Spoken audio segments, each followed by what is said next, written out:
የረጅም ሰዎች ችሎታ ከስፖርት አንጻር እስቲ እንየው። ከባስኬትቦል አንጻር ስናየው ቁመት ያው ታውቁታላችሁ፣ ባስኬትቦል ተጫዋቾች በጣም ሂውጅ እና ረጃጅም ናቸው። ይህም ደግሞ ብሎክ ለማድረግ ኳስ ሲመጣ እንዲሁም ደግሞ ሹት ለማድረግና ዳንክ ሲያደርጉ ቁመታቸው በደንብ ነው የሚጠቅማቸው። ሶ ለዚህ ደግሞ ቤስት ኤግዛምፕል የሚሆነው ሌጀንደሪ የሆነው የባስኬትቦል አይከን እንዲሁም ደግሞ ቢሊዮነር ማን ነው ማይክል ጆርዳን ቁመቱም ሜትር ከ98 ሴንቲሜትር።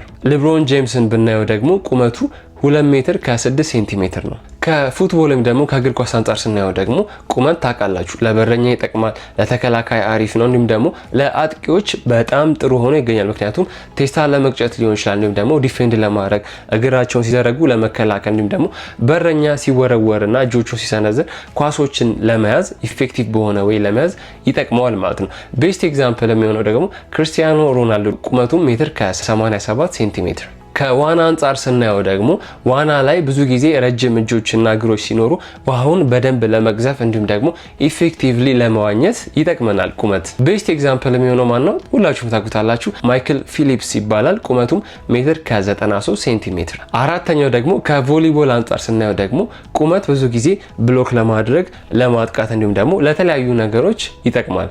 ቤስት ኤግዛምፕል የሚሆነው ዊልፍሬዶ ሊዮን በ2 ሜትር ከ2 ሴንቲሜትር ቁመት።